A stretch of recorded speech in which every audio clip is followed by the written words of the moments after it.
후반부 강의 계속 말씀 이어갈 수 있도록 하겠습니다. 아까까지 말씀드린 게 초기 경전까지 나타나는 공이라는 말의 어떤 일상적인 용법하고 초기 경전에서도 공성, 공하는 얘기를 하니까요. 거기서는 어떤 의미였나 하는 말씀을 드렸습니다. 결국은 무아죠, 무아. 네, 초기 경전까지는 무아를 이제 공성이다 그렇게 얘기를 했습니다. 근데 사정은 대승불교가 등장하면서 달라집니다. 뭐 간단하게 대승불교의 등장 배경은 다들 아실 텐데요. 뭐 자기들끼리 현학적인 철학 체계만 세웠다 뭐 그런 얘기도 있고요. 아니면 지나치게 반대로 지나치게 세속화했다. 사원이 커지고 세력이 생기면서 공부는 안 하고 재산만 축적하고 이자놀이나 하는 뭐 그런 이제 현상들이 벌어졌다. 뭐 그런 양쪽 측면이 다 있는 것 같습니다.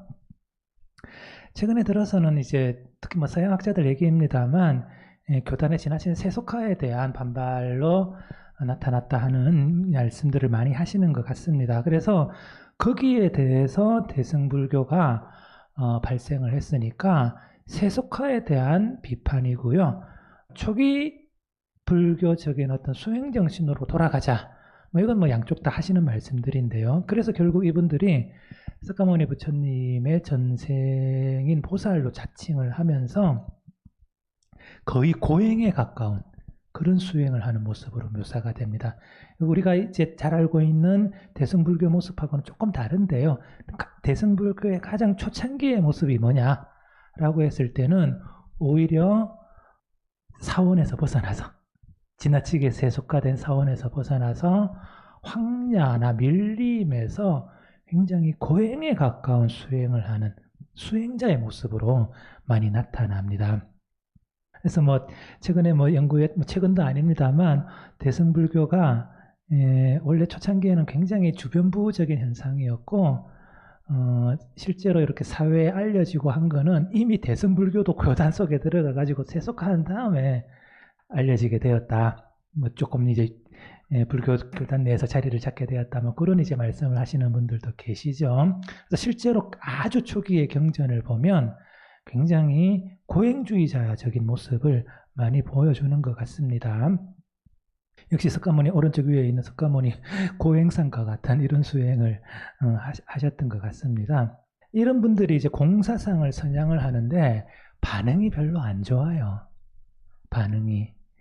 그러니까 주류 불교 쪽은 뭐 굉장히 체계적인 이론도 세우고 있었고 이미 그 다음에 세속적으로도 굉장히 자리를 잡고 있어가지고 오히려 급진적이고 개혁적인 그런 사람들로 비쳤나 봅니다. 그래서 쌍유타 니까야의 예언의 형식으로 이렇게 되어 있습니다. 열애가 공성에 상응하는 경전을 설할 때 반야경이겠죠. 반야경을 설할 때는 비구들은 귀도 기울이지 않을 거다. 그렇게 이제 얘기를 하는 쌍유타 니까야 이미 나와 있고요. 예언의 형식이지만 아마도 초기 경전, 초기 대승불교 무렵의 상황을 반영을 하고 있는 것 같습니다. 그리고 실제로 팔춘송 반야경에도 나옵니다. 보살들조차도 이 반야경에 대한 얘기를 들으면 마음이 위축되고 실망하고 낙담하고 시리에 빠지거나 근심하거나 우울하거나 물러서거나 두려워하거나 공포에 떨어졌다.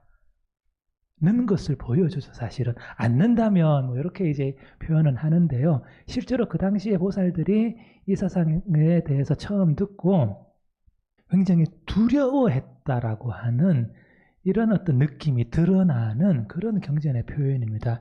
이거는 제가 딴 데서 잠깐 뭐 말씀드린 적이 있는데 제가 처음 불교를 공부한다라고 했을 때 무화사를 들었을 때 충격하고 거의 유사하지 않았을까 생각을 합니다. 무화사라는 소리를 듣고 제가 굉장히 충격을 받았던 적이 있거든요. 근데 이거는 무화도 아니고 아예 오온도 공하다라는 이 오온도 자체적으로 공하다 이런 얘기를 했으니까 굉장히 충격적으로 이렇게 받아들여졌을 것 같습니다. 그래서 별로 신통치 않았던 것 같습니다. 처음에는. 근데 어쨌든 굉장히 세력을 확장을 해 나가기는 합니다. 특히 아까 말씀드렸듯이 이 세속화에 대한 반발로 황야에서 고행하는 사람들에 의해서 만들어졌다라고 하는데 이게 조금 전적으로 그렇지만은 않다라는 생각도 드는 게 반야경은 굉장히 분량이 많거든요. 근데 이게 고행하는 수행자들의 힘만으로는 이런 경전이 안 나옵니다. 뒷받침해주는 사람이 있어야 하다못해 여기 경전 서사하는 서사자 스크라이버한테 줄 돈도 있어야 되는데 그 많은 것들을 쓰게 하려면요. 그래서 뭔가 좀 다양한 형태의 대승불교의 발전 양상을 이렇게 보여주는데요. 어쨌든 이런 반야경이라고 하는 곳에서 대승사상이 선양이 되고 반야바라밀이 나타나게 되죠. 이 반야바라밀의 의미는요, 완성이라는 뜻인데 반야밀이 주류불교의 반야는 완성된 반야가 아니야라는 의미를 담고 있는 그런 말인 것 같습니다. 그러니까 니네들식의 반야는 올바른 의미의 완전한 의미의 반야가 아니야. 이렇게 하는 거죠. 주류불교라는 말은 보통 이제 대승의 입장에서 했을 때 소승불교라고, 우리 이제 한국 동아시아는 대승불교권이니까요. 보통 그 이전에 대승불교 이전에 전통적인 불교를 조금 비하하는 의미를 담아가지고 이제 소승이라고 부르는데요. 실제로 그런 대승의 어떤 그 루킹 글래스, 그러니까 대승불교의 안경을 벗고 중국 불교의 안경을 벗고 인도 불교 자체에서 불교사를 쭉 보면 소승이라고 말하던 지칭되던 분들의 이제 불교가 세력으로나 아니면 교리적으로나 더 주류 위치를 차지하고 있었다라는 데서 나온 이제 서양의 학자들이 쓰는 말입니다. 그래서 주류적인 위치를 차지하고 있었던 불교, 그러니까 전통적으로 우리가 흔히 말하는 소승불교를 가리키고요. 여기서도 아까 얘기하는 뭐랄까 소승 대승이라는 말에서도 약간 그 처음 대승이 나타났을 때 어떤 대립적인 그런 어떤 의식을 느낄 수가 있죠. 그래서 아비달마 불교, 소승불교가 주류 불교입니다. 근데 이 아비달마 불교에서 얘기하는 반야는 이게 쪼개고 분석하는 거거든요. 그러니까 막 그 분석하고 쪼개고 그 다음에 분별하고 하는 그런 의미의 지적인 작용, 그러니까 분석력과 판단력을 반야라고 했습니다. 그래서 이 반야 바라밀을 설한 사람은 니네들이 말하는 그런 분석적인 의미의 지적 활동을 가리키는 반야는 사실은 완전한 의미의 반야가 아니야. 오히려 우리가 말하는 반야 바라밀이 정말로 완전한 의미의 반야야. 이런 이제 뉘앙스로 쓰고 있는 말인 것 같습니다. 그래서 실제로 반야 바라밀의 내용이 뭐냐고 하면요. 여기 아까 말씀드린 그 초기 불교에서 공성을 인식하는 깊은 삼매 체험을 반야바라밀이라고 부릅니다. 그러니까 아까 삼삼매라고 해서 공성삼매, 그 다음에 무원삼매, 무상삼매 말씀을 드렸는데요. 무상삼매라고 할 때 무상은 열반을 의미를 하고요. 무원삼매도 열반을 대상으로 하는 삼매와 거의 유사한 것으로 보입니다. 아니면 무상삼매는 완전히 마음이 모두 사라진 그런 삼매. 보통은 이제 멸진정이라고 부르기도 하고 무상심삼매라고도 부르기도 하는데요. 이와 같이 모든 마음이 사라질 정도의 깊은 삼매를 삼삼매라고 부릅니다.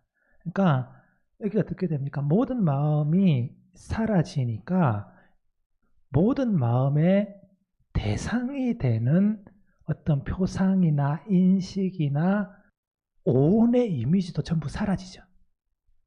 그러니까 마음이 사라지니까 대상도 전부 사라집니다. 단지 자아가 없는 것이 아니라 오온 자체도 인식의 내용에서 사라지는 그 정도의 깊은 삼매가 삼삼매입니다. 이거를 반야바라밀이라고 부릅니다.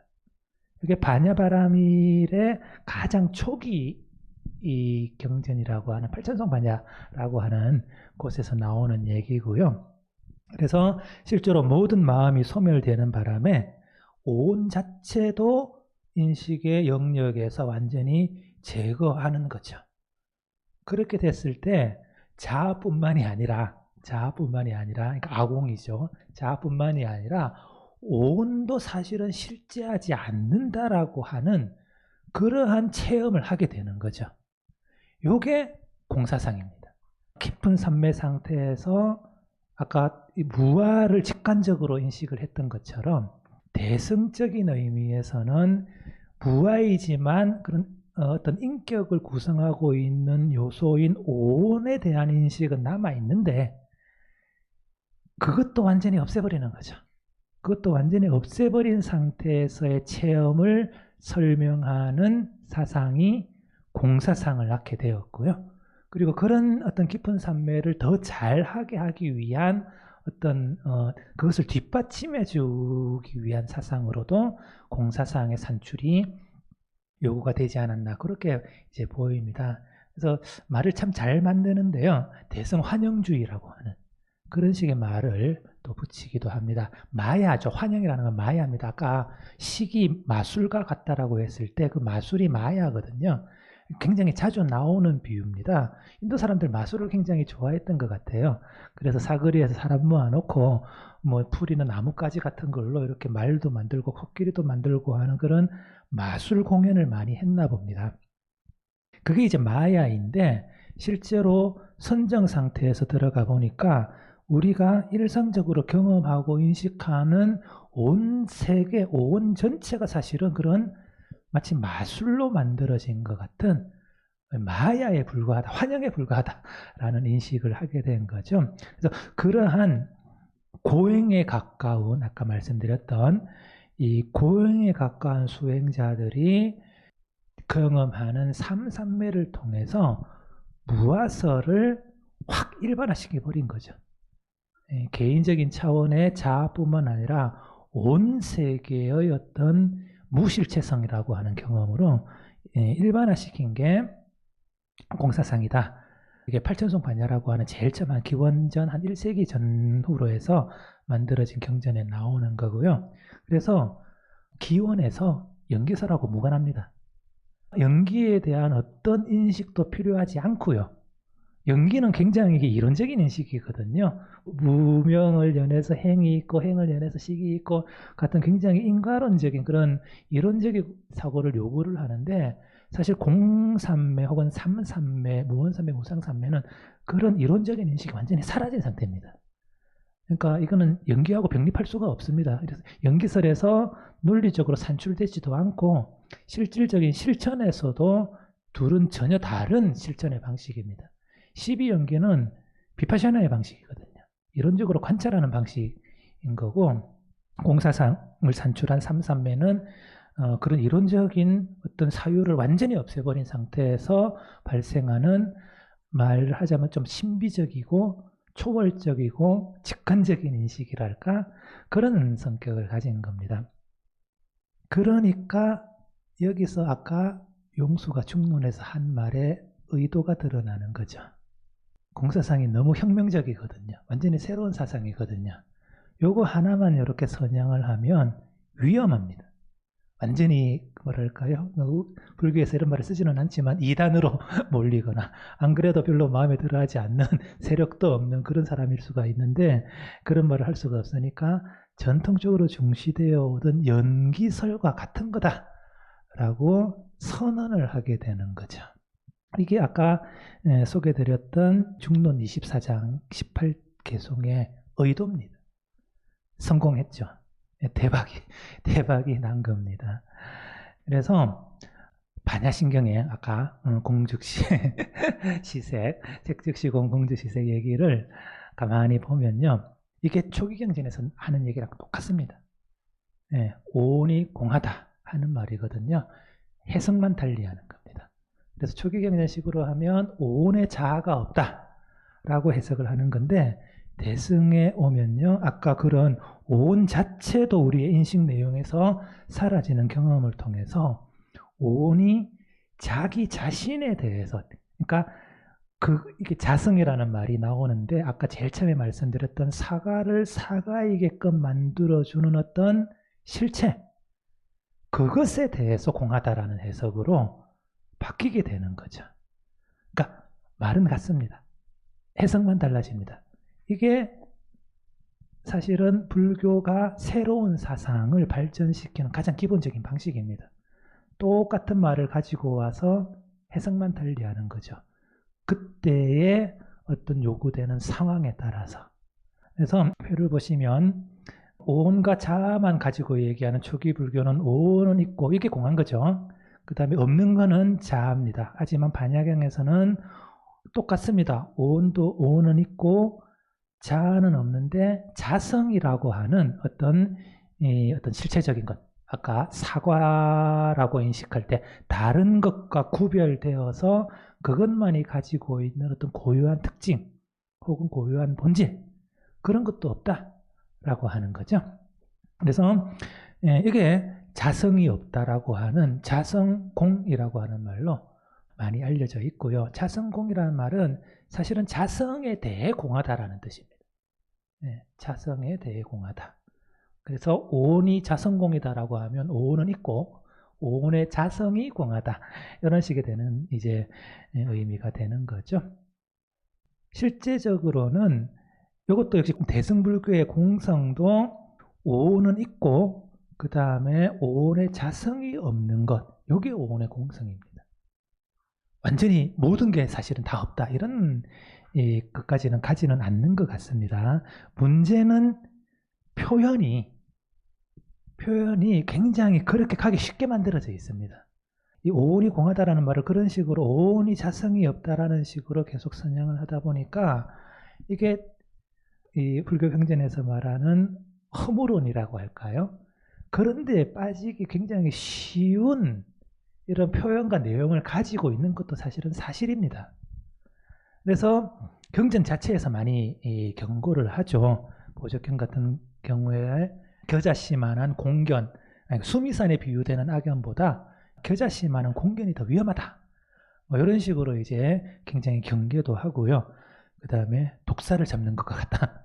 공성을 이렇게 파악하려고 하는 거는 독사를 잡는 것과도 같다. 잘못하면 물려 죽는다. 그래서 굉장히 신중하고 조심스럽게 접근을 해야 된다. 그렇게 이제 얘기를 하는 거고요. 그래서 공사상이 이렇게 반야경에서 전면적으로 나오자마자 사실은 공사상을 제한하는 사상도 많이 나옵니다. 우리는 이제 대승불교권이고 반야경이 대승불교 전체의 밑바닥에 다 깔려 있어서 대승에서는 공사상을 다 인정하는 줄 알지만 사실은 안 그렇습니다. 사실은 안 그렇고 반야경이 나오고 얼마 안 돼서 그 반야경의 공사상을 제한하려고 하는 그 적용 범위를 이렇게 축소시켜 모든 것에 다 확장시켜 적용하지 않고 제한하려고 하는 그런 시도도 많이 나옵니다. 그게 대표적인 게 열애장입니다.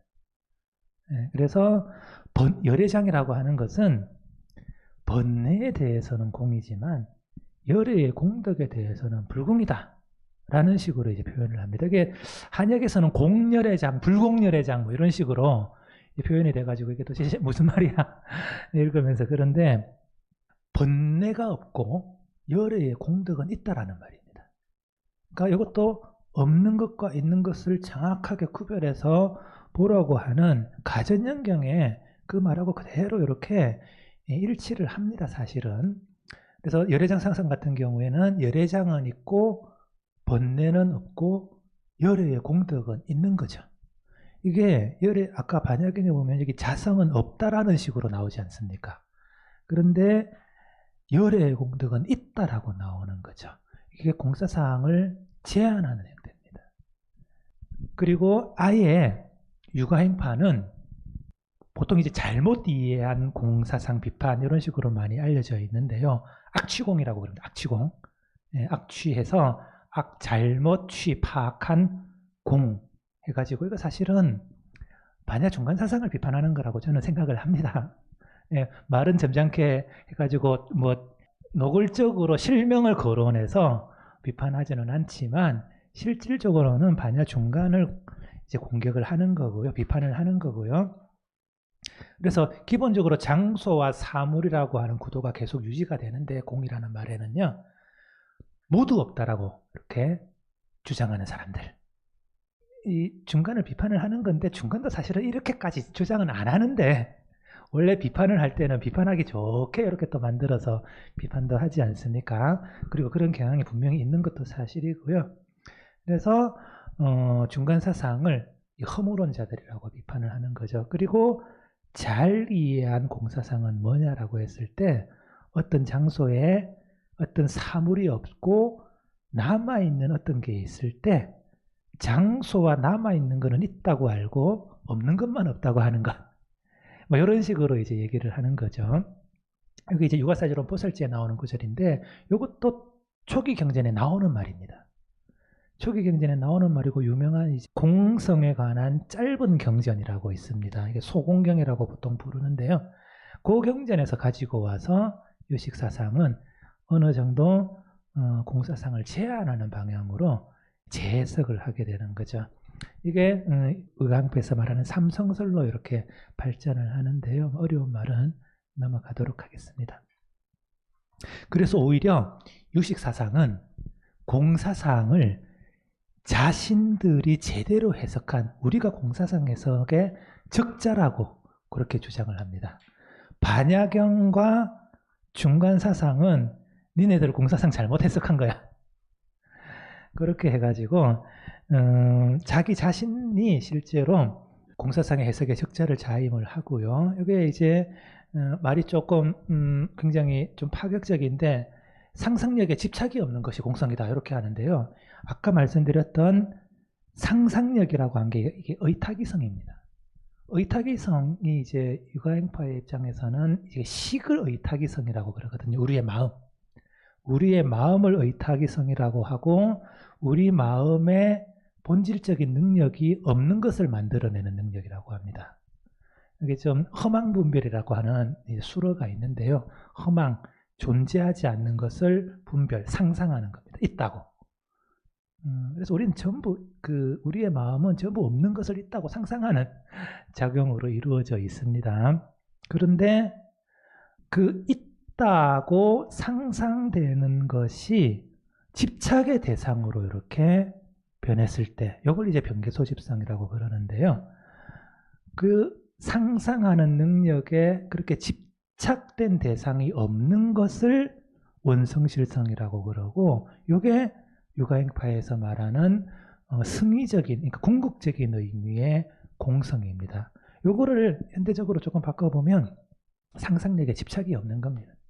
상상력이 없으면 우리는 살 수가 없습니다. 인류의 문명이 발전하지도 않았고 뭔가 있다라고 생각을 안 하면 일상적인 생활도 불가능하고요. 이 언어 사용 이런 거 전부 불가능합니다.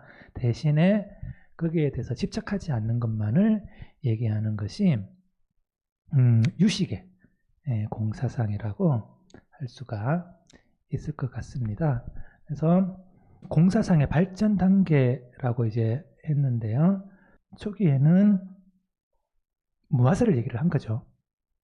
그렇지만 무화설, 그러니까 오온의 공성만을 얘기를 하다가 중간에서 중간사상에서 오온의 비실체성을 적극적으로 제기하면서 완전히 그냥 레디컬하게 혁명적이고 급진적으로 공사상을 확대를 시켜버립니다. 그리고 그것이 좀 심하다, 너무 과격하다, 급진적이다 해가지고 좀 제한된 그런 어떤 방식으로 발전을 하는 이 식으로 한 3단계 정도에 걸쳐가지고 발전을 하는 것 같습니다. 이게 해신밀경의 삼시전법륜이라고 하는 형태로 유가행파 자기 자신들이 이렇게 얘기를 합니다. 그래서 처음 전법륜, 그러니까 초전법륜이죠. 초전법륜에서는 사제설을 설하고 초전법륜경에서처럼, 그 다음에 두 번째 전법륜, 대승불교죠. 대승불교에서는 보살을 대상으로 해서 공성을 뭐랄까요, 조금 수준 낮은 경전에서 설했다. 반야경처럼 약간 수준이 낮은 경전에서 설했다. 이렇게 얘기를 합니다. 이게 정확하게는 이제 은밀하게 설했다 이렇게 하거든요. 은밀하게 설했다라는 게 막 숨겨서 설했다 이런 뉘앙스인데 그게 맞습니다. 의미가 숨겨져 있어가지고 의미를 꺼내야 되거든요. 의미를 꺼내는 게 이게 재해석입니다. 육아형법에서 말하는. 그래서 제3시에는 세 번째 전법률에는 공성을 명료하게, 그러니까 혈료라고 그러는데요. 한약에서는 명료하게 더 이상 숨겨진 의미 없이, 다시 말하면 재해석할 필요 없이 글자 그대로 이해해야 할 그런 형태의 공사상이다. 자기 자신들의 공사상이죠. 아까 잠깐 말씀드렸던 삼성설입니다. 이게 실제로 공사상의 최고봉이다. 반야경 해석의 적자다. 그렇게 이제 설명을 하는 겁니다. 그래서 공사상 자체가 특정한 시대적인 요구에 따라서 이렇게 바뀌어 나가는 것을 우리는 불교 사상사에서 볼 수가 있고요. 가장 성공적인 단계는 뭐 다시 말씀드립니다만 2단계죠. 그 반야경과 특히 용수의 활약에 의해서 전통적인 어떤 교리하고도 전맥을 시키고 그 다음에 새로운 사상도 안정적으로 안착을 시킨 그런 방식이 되겠습니다. 그래서 이제 고민의 시작이 저희 이제 강좌 주제와 지금 요구되는 것. 만약에 이 시대에서 공사상을 그러면 재해석하고 발전시켜야 된다면 과연 어떤 우리가 지금 공사상을 살려내서 우리의 현실적인 문제나 철학적인 문제를 해결하기 위해서는 어떻게 해야 될까? 요 문제인데, 이건 뭐 모든 분들이 다 고민을 하고 저도 고민을 하고 뭐 공부를 시작한 이유도 사실은 어떻게 보면 거기에 있고 하는 건데, 제가 처음 말씀드렸다시피 지금 막 얘기가 많이 돌아다니는 얘기들이 도대체 원래의 공사상과 무관하게 보이거든요. 무관하게 보여가지고 그러면 원래 공사상이 뭐냐 하는 것들을 이렇게 차게 이제 처음부터 한번 따라와 봤는데, 말씀드렸듯이 그때 시대적인 요구에 의해서 재해석되는 과정을 밟았더라. 원래 그런 거더라 하는 것을 이제 재확인을 한번 했습니다. 그래서 이건 뭐 제 공부 과정의 요약이기도 한데요. 아까도 말씀드렸듯이 계속 제가 좀 원래 의미는 뭐지 하는 거를 조금 계속 파고 들어가는 그런 어떤 성향이 있습니다. 근데 원래 파고 들어가니까 얘가 파초도 아니고 없어 별게. 다 그냥 그때 만들어진 거야. 그런 이제 결론에 이르게 돼가지고, 공사성의 의의를 아까 말씀드렸습니다만 다시 한번 되짚어 보면 무화설의 급진적인 일반화고, 그 당시에 아마 그 공사상이 처음 제기가 됐을 때는 자아뿐만이 아니라 모든 것에 대한 어떤 집착을 포기하는 그런 어떤 방향을 통해서 일반을 획득하고자 하는 그런 의도였던 것으로 보입니다. 뭐 노골적으로 말하면 당시 그 재산이나 축적하던 주류불교, 소승불교 교단에 대한 비판일 수도 있겠죠. 재물이나 재산에 대한 집착을 버려라. 뭐 그런 것일 수도 있겠습니다. 사상적으로는 비실체론과 관념론적인 경향이 강합니다. 모든 법이 존재하지 않고 상상된 것이다. 자아뿐만 아니라. 이게 뭐 팔천성 반야경에 나오는 말이고요. 그래서 공사상의 현대적 실천적 의의가 뭘까 해서 여러 가지 들 수 있겠는데요. 그냥 최근에 들었던 이제 생각을 가지고 한번 말씀을 드려보도록 하겠습니다. 이게 사실은 공사상이 견해에 대한 비판이거든요. 어떤 특정한 견해에 대한 비판, 그러니까 존재에 대한 비판이기도 하고 견해에 대한 비판이기도 한데, 실제로는 견해에 대한 비판의 측면도 많이 가지고 있습니다. 어떤 것이 존재한다라고 하는 견해에 대한 비판이고, 어떤 것이 완전히 소멸해서 절대적으로 존재하지 않는다라고 하는 견해의 비판인데요.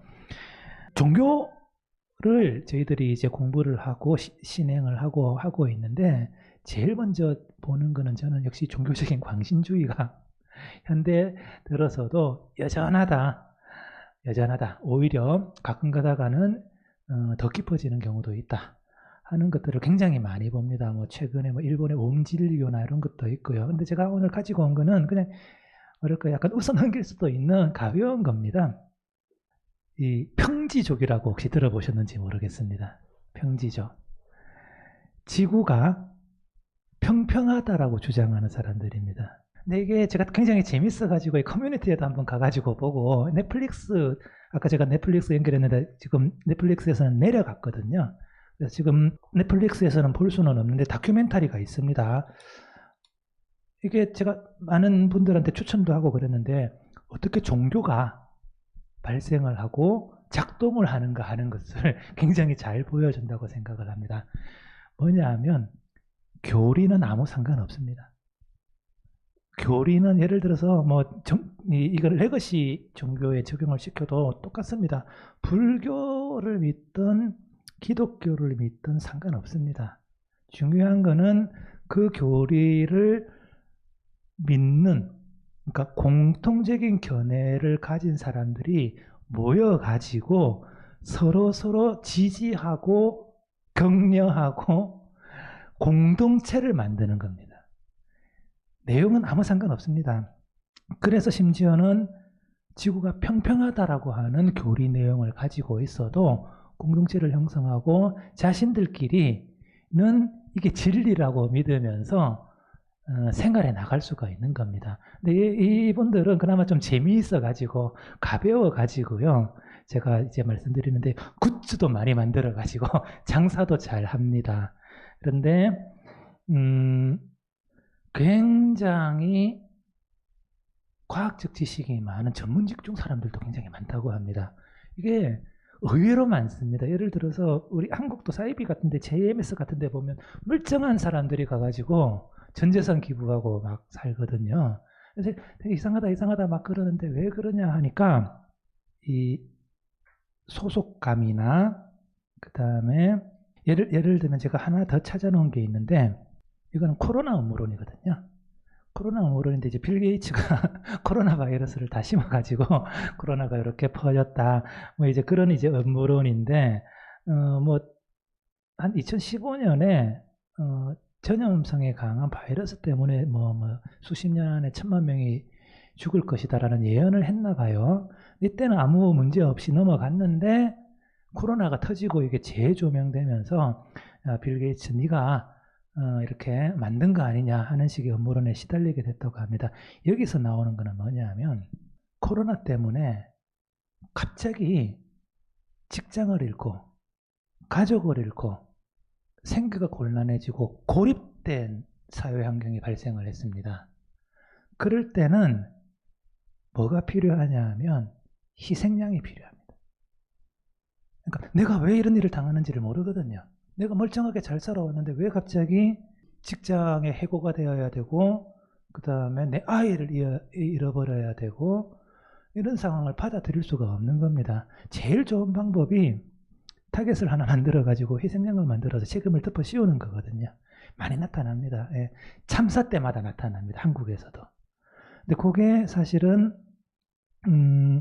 음모론도 그렇고요. 이런 식의 광신주의도 그렇고 그 이유가 있고 토대가 있는데 이게 공동체를 만들어가지고 서로 동일한 내용을 공유하는 사람들이 일종의 공동체를 만들어서 확증 편향을 계속 강화해 나가면서 나가는 거거든요. 근데 사실은 공사상의 입장에서 볼 때 그런 거는 없거든요. 그런 거는 없습니다. 그런데 집착하게 되는 이유가 있어 가지고 이런 종교적인 광신주의나 음모론들이 생기고요. 이런 데 대한 어떤 비판적인 그런 정신의 공사상이 토대를 제공해 주지 않을까 그렇게 이제 생각을 할 수가 있을 것 같습니다. 제가 가져오기는 조금 어떻게 보면 조금 가벼운 얘기를 가지고 왔는데요. 사실은 굉장히 이 주제를 현실로 가지고 오면 주제가 굉장히 무겁습니다. 그러니까 현실 정치의 문제로 한번 우리 사회의 문제로 적용을 시키면요. 예를 들면 이런 겁니다. 현 정권이 친일 독재 정권이다라고 생각하는 사람들이 있습니다. 그 다음에 전 정권이 친북 간첩 정권이라고 생각하는 사람들이 있습니다. 이 양극단이거든요. 근데 그 사람들이 자기 생각이 틀렸을 수도 있고 잘못하면 상대방 생각이 바를 수도 있어. 그런 식의 생각이 가능할까요? 저는 거의 불가능하다고 생각을 합니다. 뭐냐 하면 자기 자신의 생각이 틀렸다라는 것에 자기 자신의 생각에 사실은 실체가 없다라는 그런 사고방식을 훈련하지 않으면 계속 확증 편향으로만 이렇게 가거든요. 그래서 심지어는 내 생각이 틀렸을 수도 있다라는 것을 끊임없이 되돌아보고 회의하는, 그러면서 상대방의 생각이 뭐 그쪽도 전적으로 맞은 거는 아닐지라도 존중할 만한 가치가 있다라고 하는 그런 사고방식, 그러니까 회의주의나 다원주의적인 방식과 이렇게 전맥을 지킬 수 있지 않을까, 그런 생각을 해볼 수가 있을 것 같고요. 그래서 유튜브를 끊어야 됩니다 라고 이제 말씀드렸다가, 네, 이런 식의 음모론이나 정치적인 어떤 극단주의를 부추기는, 확정 편향만 부추기는 유튜브는 끊으시고요. 한국불교연구원 유튜브 같은 것들은 많이 볼수록 좋습니다. 예, 그렇게 구독과 좋아요도 많이 눌러주시고요. 네, 하나가 더 있습니다. 이거는 이제 제가 가볍게 이렇게 한 거고요.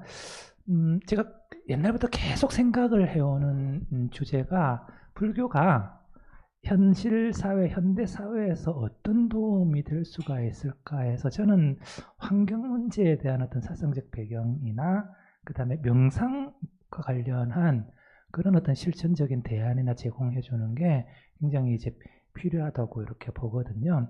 근데 최근에 어떤 환경 문제나 기후위기 문제는 그야말로 전 세계적인 그런 이슈인데요. 이런 그 기후위기나 혹은 생태위기를 말하는 중요한 이론적 젖줄 중에 하나가, 이게 첫 줄에 보이는 이제 브리노 라투르라고 하는 사람의 사고방식입니다. 이게 최근에 뭐 국내에서도 많이 소개되고 활발하게 젊은 진보적인 학자를 중심으로 해가지고 많이 얘기가 되고 있는 것 같습니다. 신유물론이라고 하는 그런 이제 방식의 철학 사조라고 부르는데요. 들레즈에서 이렇게부터 출발을 해서 브루노 라투르라든가 이런 분들이 하고 있습니다. 이분들이 뭘 비판을 하느냐 하면, 현대와 근대의 위기는 근본적으로 데카르트 때문이다라고 하는 겁니다. 데카르트의 기본적인 사상이 뭡니까? 정신과 물질을 딱 이분화하고 이원적인 대립의 관계로 이렇게 보는 게 데카르트의 기본적인 사상 아닙니까? 그게 아니라 이 세계는 인간만이 주체가 아니라 물질조차도, 심지어, 그러니까 제일 가까운 거는 동물입니다. 동물권 주장 많이 합니다. 동물 혹은 물질조차도 어떤 행위자이고, 우리 세계는 그런 행위자들의 네트워크로 구성이 되어 있다라는 주장을 합니다. 그리고 이분은 또 가이아 이론도 굉장히 이제 되살려 가지고 많이 하는데요. 사람뿐만 아니라 모든 것이 어떻게 되면 평등하고 수평적이고 네트워크, 이게 이제 행위자 네트워크 이론이라고 ANT 이론이라고 하는데요. 이런 이론을 얘기를 하는데요. 제일 처음 본 내용하고 너무 닮았지 않습니까? 요거는 조금 다릅니다만, 이렇게 대립되는 것의 어떤 통일이나 어떤 이원적인 대립의 극복, 이런 내용하고 지금 이제 이런 현대에서 환경 문제나 이런 데서 철학적인 논의를 해나가는 사람들의 얘기가 굉장히 많이 닮았거든요. 그 다음에 여기도 그렇습니다. 모든 것이 연관되어 있고, 인간도 그냥 어떤 유일한 주체가 아니라 세계의 구성 요소 중에 하나이다 라는 식의 생각들, 이런 것도 역시 이쪽에서 얘기를 하고 있는 겁니다.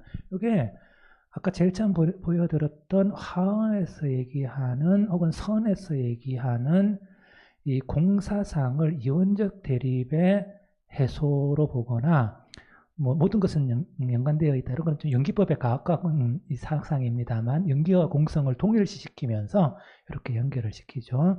모든 것이 연관되어 있어 가지고 인간뿐만 아니라 지구 환경 생태를 이렇게 아우르는 그런 것들을 이제 볼 수 있는 그런 사상이 필요하다라고 해가지고 굉장히 많이 영향력을 펼쳐나가는 그런 이제 것으로 보입니다.